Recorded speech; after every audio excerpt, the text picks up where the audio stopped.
Et bienvenue pour ce rendez-vous hebdomadaire de décryptage de l'actualité économique et géopolitique en mode affranchi. Je salue tous les abonnés de TV Liberté pour cet épisode que j'intitule... On va peut-être pas refroidir le climat, mais on va certainement faire chauffer la dette.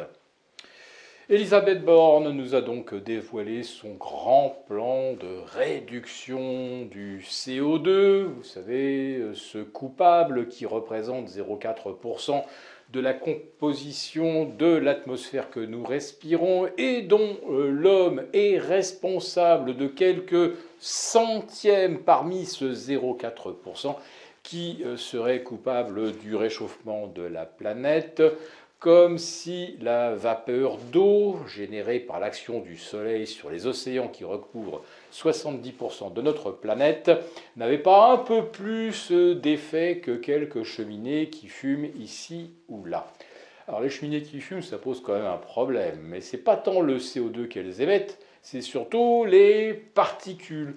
Particules que l'on retrouve effectivement dans les carottes de glace en Antarctique, ou dans la calotte glaciaire groenlandaise. Oui, l'homme pollue, c'est certain, depuis un peu plus d'un siècle, mais de là à dire que le CO2 est le responsable du réchauffement climatique, il n'y a pas vraiment de preuves scientifiques qui l'attestent.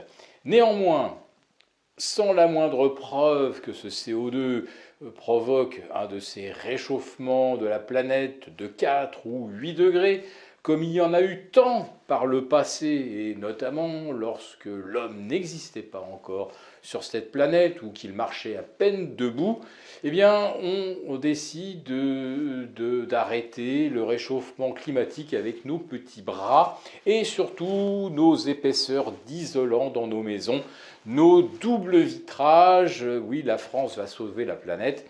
C'était déjà pratiquement le pays le plus décarboné au monde, eh bien non, c'est nous qui allons faire des efforts supplémentaires. Alors il va falloir quand même sortir le carnet de chèques, puisque les estimations médianes vont de 50 à 100 milliards par an pour mettre petit à petit toutes nos habitations aux normes d'ici 2030, pour rendre les usines moins polluantes. Moi, je suggère plutôt de mettre des récupérateurs de particules et de carbone au sommet des cheminées, plutôt que de surveiller ce que nous brûlons dans nos propres cheminées. Bref, nous allons faire d'énormes efforts, de 50 à 100 milliards. On verra ce que les créanciers sont prêts à consentir comme genre de folie budgétaire. Parce que c'est en fait ça le nerf de la guerre, c'est avec quoi on finance une décarbonation qui ne sert à rien. Eh bien, ça sert quand même à quelque chose. Ça va faire tourner des usines qui vendent des isolants, du verre plus épais, des pompes à chaleur. Et moi, je n'ai rien contre. Évidemment, ça donne du travail et quelque part, les maisons seront quand même plus confortables. Mais je rappelle tout de même que pendant que l'on va consacrer des 67 milliards par an, c'est le coût moyen, d'ici 2030, c'est-à-dire pour arrondir 500 milliards dans les 6 ans qui viennent. N'oublions pas que pendant que nous rendrons nos logements thermiquement plus efficaces, eh bien chaque année, 30 à 40 millions d'habitants de la planète découvrent la climatisation.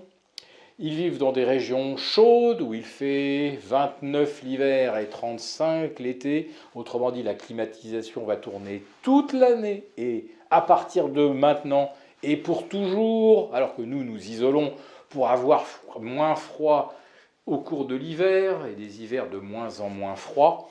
Donc tous les efforts que nous consentons vont de toute façon être annihilés partout sur la planète, entre les tropiques et autour de l'équateur, par ceux qui maintenant installent des climatiseurs et qui n'en ont rien à fiche de notre décarbonation.